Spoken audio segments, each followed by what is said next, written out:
예수님과 사랑을 회복합시다. 예수님이 부활하시고 나서 제자들에게 첫 번째로 했던 말은 너희에게 평강이 있을지어다 였고, 예수님이 부활하시고 나서 제자들에게 첫 번째로 했던 질문은 뭐였죠? 예수님께서 제자들에게 첫 번째로 하셨던 질문은 네가 나를 사랑하느냐 였습니다. 그 예수님의 질문을 이제 자기 자신에게 한번은 해봤으면 좋겠습니다. 예수님이 나에게 네가 나를 사랑하느냐라고 물으시면 우리는 뭐라고 대답할까? 예, 제가 주님을 사랑합니다. 그런데 정말 내가 주님을 사랑하고 있나? 그리고 얼마나 사랑하고 있나? 한 번쯤 생각해 볼 필요가 있습니다. 만약 어떤 분한테요, 예수님을 사랑하십니까? 예, 사랑합니다. 왜 사랑하시는데요? 그분이 나를 위해 죽어주셨고 구원해 주셨기 때문입니다. 아, 그래서 사랑합니까? 그러면 어느 집에 불이 나가지고요, 그 불 속에서 사람들이 고통을 받고 있는데 소방대원들이 와가지고 구해줬습니다. 자, 소방대원이 나를 불 속에서 구해줬습니다. 뭐라고 말할까요? 1번 사랑합니다. 2번 감사합니다. 감사합니다고 말하잖아요. 나를 구해줬다고 해서 사랑합니다라고 말한 사람 별로 없습니다.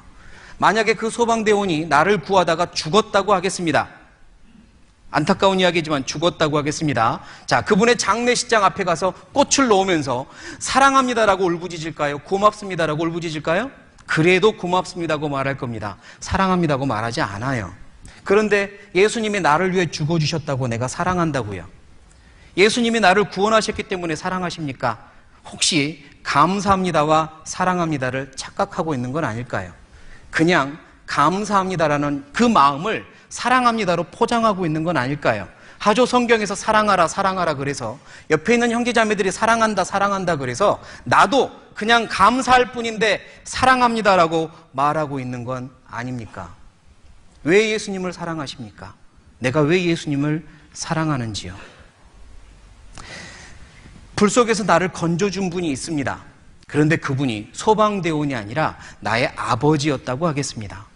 평상시에도 나를 너무나도 사랑하셨던 아버지가 나를 건져주셨습니다. 그리고 나 대신에 죽으셨습니다. 자, 이제는 아버지한테 고맙다고 말할까요? 사랑한다고 말할까요? 이제는 사랑한다고 말씀할 수 있습니다. 왜냐하면 그분이 나를 먼저 사랑하셨거든요. 아버지가 나를 얼마나 사랑하는지 알면 알수록 우리는 아버지 사랑합니다라고 말할 수 있습니다. 우리가 왜 예수님을 사랑하냐고요? 그분이 나를 먼저 사랑하셨기 때문입니다.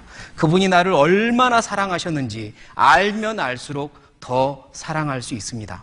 다시 말해서요, 단순히 내 마음속에 감사하다는 마음을 사랑합니다라고 표현하고 있다면 나는 예수님이 나를 얼마나 사랑하셨는지 모르고 있는 겁니다. 단지 구원받은 게 다행인 것뿐입니다.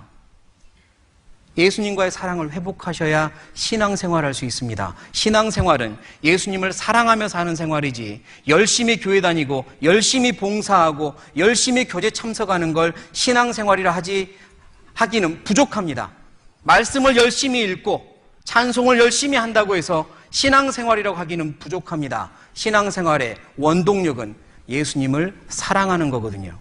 단순하게 감사하면서 출발하면 안 됩니다. 예수님을 더 사랑하시려면 예수님을 더 알아야만 합니다. 그분의 사랑이 얼마나 컸는지 알아야 되고요. 내가 얼마나 비참한 죄인이었는지를 알면 알수록 사랑할 수 있는 겁니다. 사랑을 회복하셔야 됩니다. 단순하게 감사한 마음으로 신앙생활 하면 안 됩니다. 나를 불 속에서 건져주고 죽으신 아버지가 나중에 알고 봤더니 그분의 물품을 정리하다가 일기장을 보았는데 그 일기장 안에 나를 키우면서 나 때문에 얼마나 행복하셨는지, 나를 보며 얼마나 사랑하셨는지 아버지의 마음이 일기장에 속속들이 들어있었다면, 내가 그걸 읽는다면 아버지를 사랑하는 마음은 훨씬 커질 겁니다. 또 아버지가 나를 위해 앞으로 몇 년 후에 나를 위해 선물을 주기 위해 적금을 부어놓고 준비하고 있었다는 걸 알게 된다면 아버지를 사랑하는 마음은 더욱 커질 겁니다. 너무너무 보고 싶어질 거예요. 아버지를 알면 알수록, 그분의 사랑을 알면 알수록 사랑은 깊어지는 겁니다. 우리가 예수님을 사랑하는 걸 회복하려면 알아야 합니다. 예수님이 어떤 분인지, 그분이 얼마나 나를 사랑하셨는지 알아야 합니다. 모르고는 그분을 사랑한다고 말하기 어렵습니다. 지식에 넘치는 하나님의 사랑을 알라고 에베소에서는 말씀합니다. 지식에 넘치는 사랑이란 지식으로 알 수 없는 사랑이란 의미입니다. 지식 가지고 알 수 없는 하나님의 사랑. 하나님을 알면 알수록, 그분의 사랑을 알면 알수록, 그분이 나를 얼마나 사랑하셨는지 알면 알수록 내가 저절로 사랑해지는 것, 하나님을 사랑하게 되는 것, 그게 진짜 사랑입니다. 내가 하나님을 얼마나 사랑하고 있을까요? 예수님을 얼마나 사랑하고 있을까요? 한번 점검해 봅시다. 이 질문으로 말입니다. 아가서를 찾아보죠. 아가서 5장입니다. 아가 5장.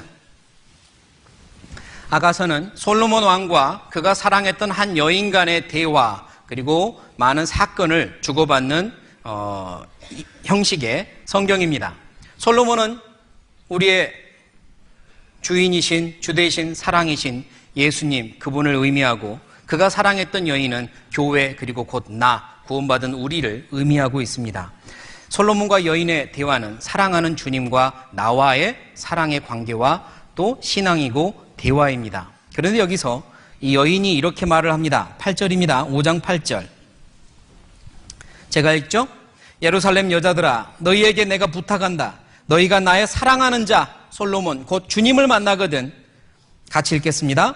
내가 사랑함으로 병이 났다고 하려무나. 자, 이제 여인이 먼저 말합니다. 내가 내 사랑하는 자를 얼마나 사랑하는지 너무 사랑해서, 그리고 보지 못해서 병이 났다고 전해주라. 사랑한다고 지금 말하고 있잖아요. 그러니까 주변의 사람들이 그에게, 그 여인에게 물어봅니다. 이렇게 질문합니다. 9절입니다. 같이 읽겠습니다. 여자 중 극히 어여쁜 자야, 너의 사랑하는 자가 남의 사랑하는 자보다 나은 것이 무엇인가? 너의 사랑하는 자가 남의 사랑하는 자보다 나은 것이 무엇이기에 이같이 우리에게 부탁하는가? 그래서 주변에서 묻습니다. 네가 사랑하는 그분이 남들이 사랑하는 다른 사람들보다 나은 게 뭐길래 너는 그분을 그렇게 사랑하느냐? 네가 사랑하는 그분이 다른 사람들보다, 다른 남자들보다 나은 게 뭐냐? 한번 이야기해봐라. 이렇게 묻습니다. 누군가가 나에게 묻는다고 생각해보죠. 예수님을 사랑하십니까? 예, 사랑합니다. 그래, 예수님이 도대체 뭐가 어떠시길래 사랑하는지 한번 이야기 좀 해주세요. 자, 예수님에 대해서 알려달랍니다. 왜 사랑하는지 그 이유를 알고 싶답니다. 뭐라고 대답할 겁니까? 나를 구원해 줬으니까요. 나를 위해 죽어주셨으니까요. 그리고요. 그리고 뭐요? 단지 그것뿐입니까? 나를 구원해 주셔서 사랑합니다. 그건 감사합니다랑 헷갈리는 의미라니까요.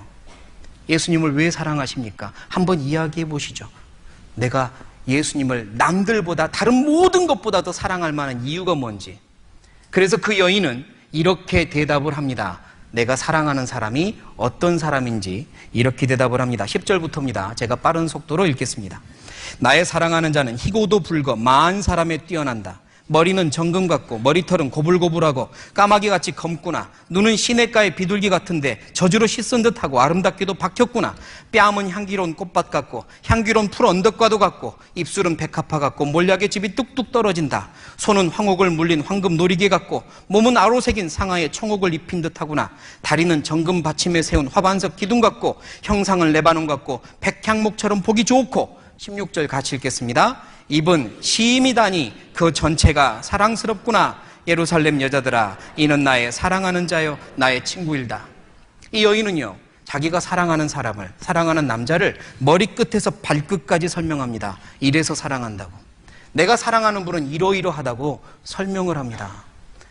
여러분이 사랑하는 주님은 어떤 분입니까? 어디까지 설명이 가능하세요? 그분은 머리는 정금 같고, 그분의 그 놀라운, 왕이고 왕이시고 창조주시고 창조주셨던 그분, 하나님, 그분은 왕 중에 왕이셨거든요. 그분이 나를 위해 이 천한 땅에 내려오신 거거든요. 정금 같은 부분, 머리는 고불고불하고 온유하고 한없이 부드러운 그분, 까마귀같이 검구나. 언제나 영원토록 불변하신 그분, 그분을 이야기하고 있는 겁니다. 발끝까지 예수님이 어떤 분인지 사실은 우리 좀 더 알아가야 됩니다. 예수님을 좀 더 알아가야 돼요. 창조주셨습니다.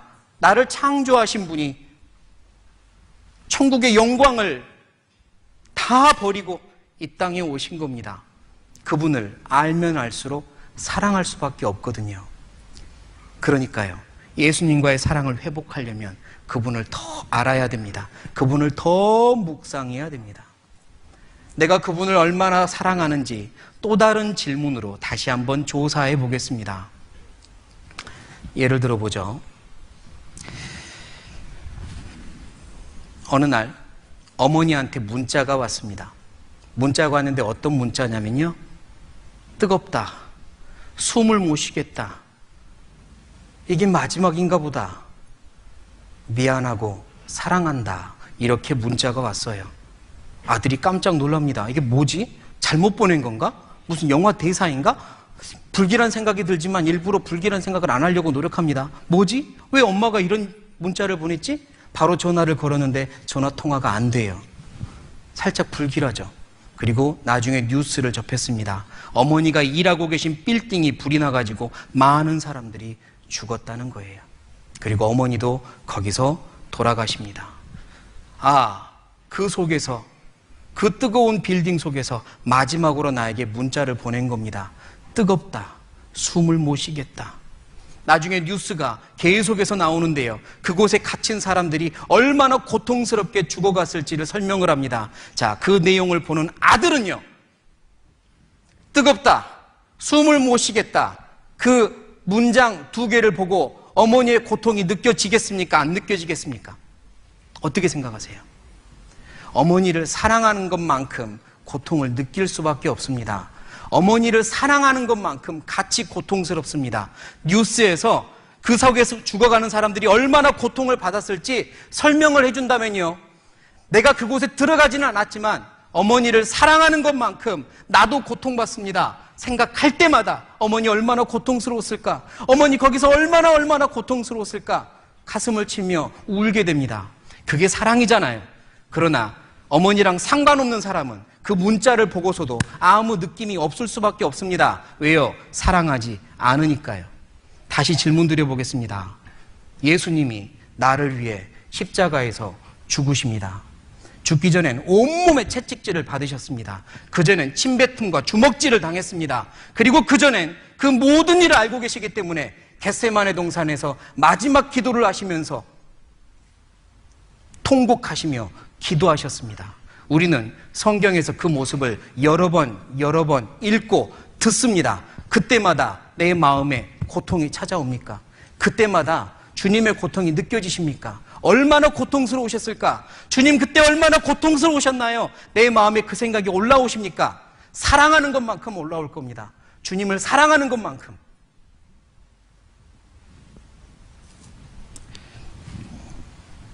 예수님이 겟세마네 동산에서 기도하실 때 얼마나 고통스러웠습니까? 얼굴을 땅바닥에 대시고 주여 할만하시거든 이 잔을 내게서 옮겨주십시오라고 울부짖었습니다. 사복음서를 볼 때는요, 그냥 슬퍼하며 아파하며 기도한 것처럼 보이죠? 그런데 하나님께서 다른 성경 기자를 통해서 예수님이 어떻게 기도하셨는지 우리에게 설명해 주셔요. 히브리서 찾아보겠습니다. 히브리서 5장 7절입니다. 5장 7절 같이 읽겠습니다. 그는 육체에 계실 때에 자기를 죽음에서 능히 구원하실 이에게 심한 통곡과 눈물로 간구와 소원을 올렸고 그의 경외하심을 인하여 들으심을 얻었느니라. 사복음서에서는 몰랐습니다. 그분이 기도할 때 어떻게 기도했는지 자세히 몰랐었어요. 그러나 히브리서 기자를 통해, 이 뉴스를 통해 접했습니다. 예수님이 기도하실 때 심하게 통곡하시며 기도했답니다. 그분이 육체로 계실 때, 기도하실 때 심하게 통곡하시며 눈물을 흘리시며 간구하고 소원을 올렸답니다. 나 때문에, 우리 때문에요. 왜 우셨을까요? 왜 그렇게 통곡하셨을까요?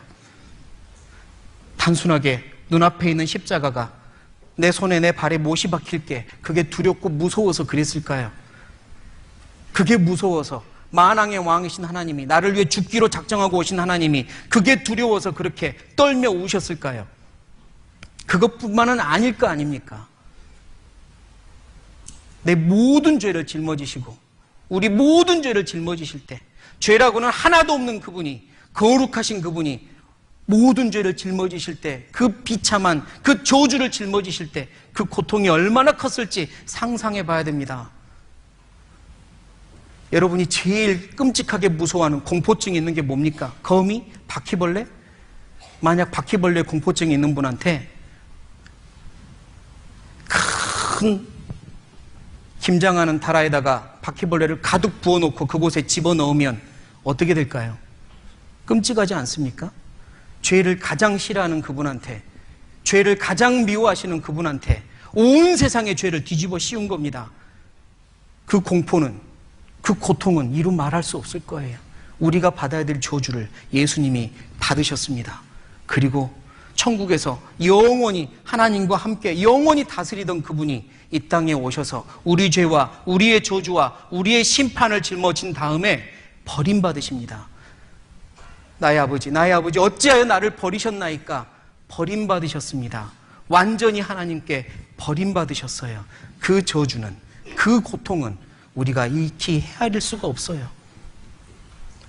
그 저주와 고통 앞에서 그분은 심하게 통곡하고 우십니다.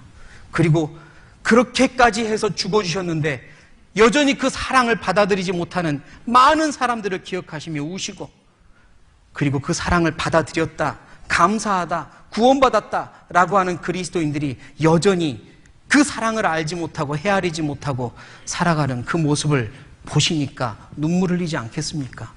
내가 예수님을 사랑한다고 고백한들 그분이 나를 사랑하는 사랑에 1000분의 1이나 내가 사랑한다고 할 수 있겠습니까?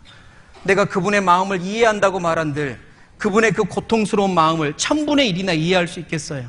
그러나 우리는 이해하려고 노력하고 묵상해야 합니다. 그럴수록 더 사랑할 수 있거든요. 주님을 얼마나 사랑하십니까? 정말 내가 그분 때문에 마음이 아프고 그분을 생각하면 고통스럽고 그리고 너무 감사하고 정말 그런 마음이 생기십니까?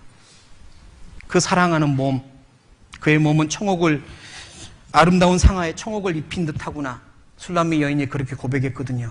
그 아름다운 몸에 채찍질을 당해서 도자기가 부서지듯 산산이 부서졌습니다. 그 고통은 나 때문이었는데 그 고통을 보면서도 아무 느낌이 없다면 도대체 내 마음은 뭘로 돼 있는 겁니까?